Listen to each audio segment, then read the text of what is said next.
Yeah, either way. I mean, we have great facilities indoors. We can get everything in, but definitely to get guys the spikes on their feet, take some ground balls in the dirt, get those initial blisters out of the way of running on and off the field. We were able to scrimmage for about 8 innings each day on the weekend, so saw a lot of the things you usually see in the first weekend. So hopefully it'll be a little less of that in the first weekend of actual playing. Any guys dealing with injuries going into this first series? As far as overall, I think we're in a good place. Derek Burkhamper threw live yesterday, threw very well. He just doesn't have his pitch count built up. He'll be available for Sunday. All the guys coming back from, McSteen and Fisher and Hohensee. Hohensee won't be with us first weekend, but they're all doing well.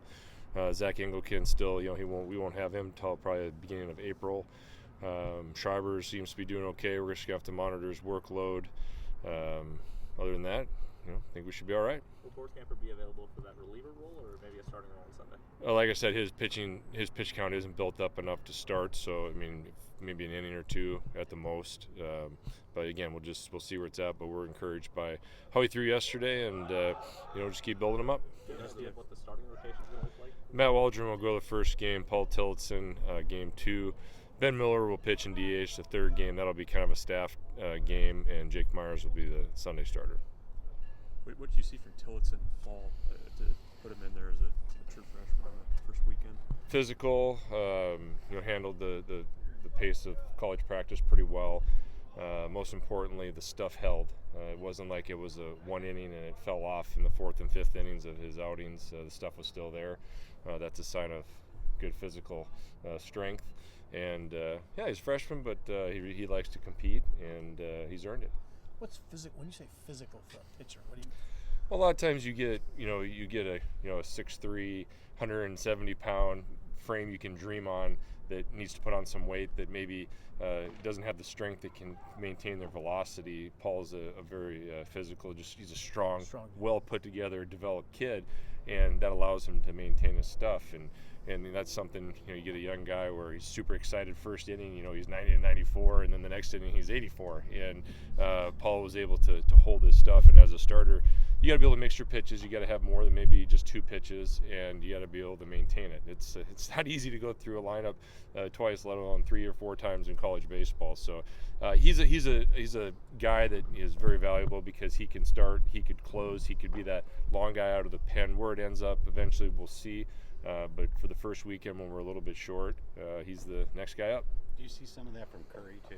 Oh, absolutely. Curry's, they're both for freshmen are very physical. Connor, we got to make sure we put him in situations early where the game is a little slower for him in that respect. But Connor's doing a great job as well, and he'll get thrown into the fire this weekend as well. Do you kind of handle things differently the first weekend, knowing that you have 4 games and you've got a number of guys that can kind of help you in a variety of roles than maybe you would, in March or April or something like Absolutely, and especially we're not going to go and throw a guy 100 pitches. It's everybody's not built up exactly how they're going to be in a few weeks. That and also guys like Nate Fisher, Jake McSteen, Luis Alvarado that have came off an injury or haven't pitched at all. They're one-time a weekend guys, so they're going to be kind of in that 40 to 50 pitch range. So we're going to have guys starter A, starter B, a couple long guys, piggyback starters with another guy. So yes, it is kind of especially when we're shorthanded a couple guys the first weekend, we're going to try and maximize everybody's pitch totals. A couple of the guys talked about in the offseason you were having them focus on conscious breathing, kind of being aware of the moment and breathing in the moment. Can you expound upon that a little bit? Well, I heard that's kind of important to breathe. You can talk about it all you want to actually know how to do it. It's the same. It happens every year, no matter what you talk about. You go to the mound first couple weekends, the freshman's out there, you tell them to breathe, and they take a breath and their shoulders move, and okay, now you can stop hyperventilating and let's take a real breath. So just helping them understand how you do that, how you get deep into your belly, understanding how that's going to be your best friend when stuff hits the fan, because it's going to hit the fan. You're going to get punched in the face. You're going to face adversity. You're going to be uncomfortable, and how comfortable do you get being uncomfortable? If we're trading lineup cards, what am I going to see? What are you going to see? Yeah. Like 1 through 9 at the plate. Oh, that lineup. Well, I think I kind of told you about what we plan on doing up top. and we'll kind of just see how it plays out. Again, I think what's going to happen, we're going to end up playing a doubleheader Friday right out of the gate because there's weather on Saturday and Sunday. So we're going to try and get two in for sure on Friday. So as far as who's going to be in there, we're probably looking at Myers, Schreiber, Miller, Wilkening, Rayburn. Probably you're going to see a Ben Klinke in there maybe with Schlepp, Luis Alvarado, and Angelo Altavilla. If you're putting me on the spot, that's it today. Well, because mine has Rizzo and. Oh, I knew you were going to say that. Yeah. Yours is better, okay? Rayburn, shortstop.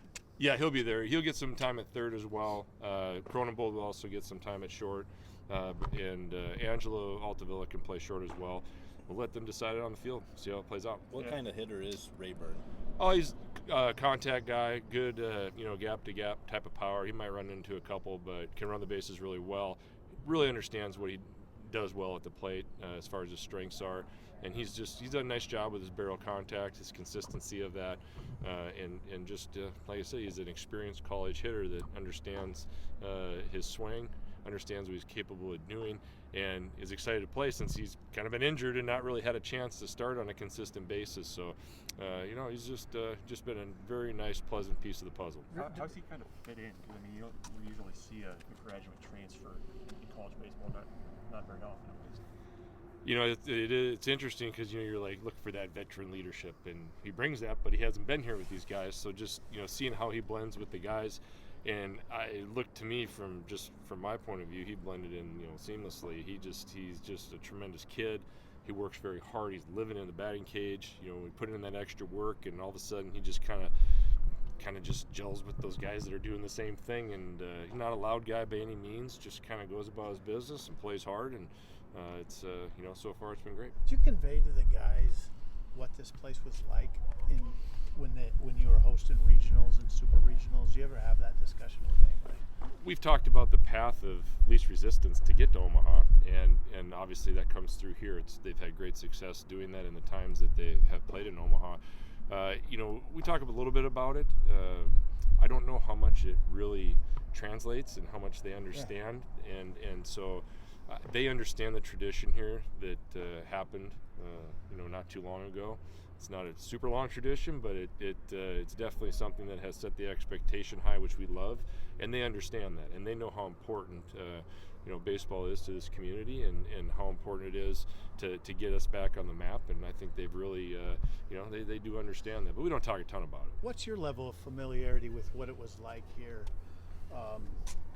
mainly during the College World Series years? I wasn't really around, so. Did you hear about it? I know what it was like at the Buck. It surely didn't sound like that's what it was like. So, the transformation was just phenomenal of what happened and how the run they had was just magical and helped get this place built. And it's just like I said, it's raised the expectations, and I think that's fantastic. And on the outside looking in, I was a huge fan because the College World Series going on. You're in a major league clubhouse, and right. Of course, people, Nebraska, what are they doing in there? It's like with all those schools that are there every year. So it was definitely a lot of pride and definitely something I want to get this program back to. Is Troy Percival a guy that you kind of keep up with and talk to regularly, or what's kind of your relationship with him? Pretty much every day. Yeah, I mean, we've been in touch ever since we played together, and when he was going through the process of deciding whether he wanted to coach or not, he asked me what's it like, and then when he took the job, it's like, okay, how do you follow this rule? How do you follow this rule? What are the hours? Just all the little things that I had no clue about when I started, but now I could help him a little bit. And now it's just the normal talk of two friends. When you were sympathize with him a little bit, having gone through that though, I mean, yourself. There's nothing to sympathize. I mean, like the adjustment of kind of going into college coaching. Well, when you start talking about it, you realize how little you really knew when you came and started the job. So, you just try and break it down and just say it gets easier. You'll understand. Just ask questions, and he's a tremendous baseball mind. So that's not a problem. You can figure that out pretty quickly. Standing here, year 6, Darin, is this your program progressed at the rate that you want? Well, if you take an overview of the program, I'm very, very happy with a lot of areas that have progressed, to get our graduation rate almost to 90%. after it was in the 40s when we took over. I think that's a staple of this university. Just the way our guys go about their business on and off the field, I'm very pleased overall. I mean, we're not without our own hiccups, but from the foundation of things like that, how we go about our business in the game, I feel like our guys play very hard. They understand that that's just what Nebraska people do. Now, have we won enough games? Absolutely not. We've been there. We've been close. We've had our foot in the door a couple times, and we haven't done much. We've had an opportunity to win Big Ten titles. We haven't done that. So those are definitely long-term, big-picture goals. It would be nice to cross off the list. But as far as how our guys go about their business each and every day, I'm pleased with the way they go about their business. Is playing host to a regional kind of a next step type of conversation? Well, I think that's the blueprint to where you want to get. I mean, that's the Tell them all. Yeah, I mean that's just. I mean, the odds are in your favor when you host regionals. So we're going to give them a schedule that's challenging enough to build an RPI and a strength of schedule to give them that opportunity to do that. And if it works out, great. If it doesn't, they're going to be battle tested and ready to play whoever they have to play. And that's kind of how our mindset's always been, and we're going to continue to do that. How's Jesse progressed from last year to this? Obviously, you're asking a lot from a catcher. Yeah, he has the skill set. He's always a really good catch and throw guy. Just, as a freshman, just knowing you have to be vocal with the pitchers regardless of how old you are. And when the pitcher's getting out of control, you have to slow it down for them. Just understanding the signs, the situations that come up, and just being a couple steps ahead of it. I mean, there's a reason why there's managers all over the place that are catchers, because they're usually 2, 3, 4 steps ahead of the game. And that next step for him is just understanding what's coming and just, from controlling the pitching staff to making the right calls on cuts and relays, things like that. It just, it's just a natural progression. And at the plate, he just needs to continue to work on pitch selection. When he gets his pitch, let her rip. What are your strengths and weaknesses going into the season? Strengths, I mean, we got a little bit of experience on the mound. We got part of our lineup back that has, got some hits for us, drove some runs in, hit some homers, got some outs for us on the mound. Defensively, we've had some guys that have played, at a pretty high level. Left side of the infield defensively, an unknown. We like our options, but they haven't done it at a college level. So, is that a weakness? I don't think it will be over time, but it's probably a little bit of an unknown as far as that goes. And just some of the new pitchers of what they're going to bring. I like their potential, but how quickly we get up to game speed at the college level will be important to our season. Hey, Coach, it's not usually this weather in February. How nice is it as a team to get these extra days outside to work on the field? Like I said, it doesn't matter. I mean, we have unbelievable indoor facilities. We can get everything in place, but you can't recreate ground balls on the dirt. You can't recreate blisters on your feet. Running on and off the field, wearing your cleats for 8 or 9 innings in a day. So those type of things have been nice to be able to get outside and get used to. But that has had zero bearing on what we've done as a team in our time here, because we get everything done inside.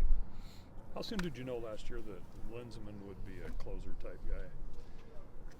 Well, I mean, you just don't know. You don't know at what level they're going to progress and how quickly they get up to the game speed or how they handle it.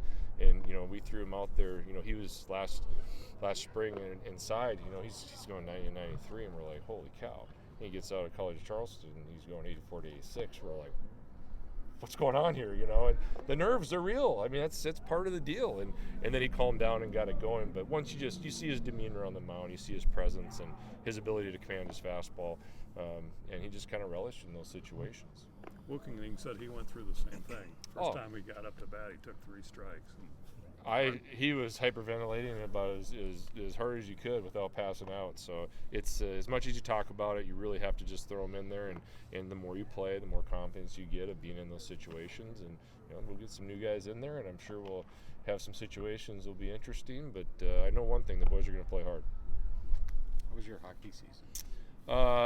We're in 3rd place. We tied the leading team 4-4 on Sunday. So it's I'm missing the last 3 weeks of the season, so I'm hoping our guys make the postseason so we can I can help out the green machine. Yeah. Okay.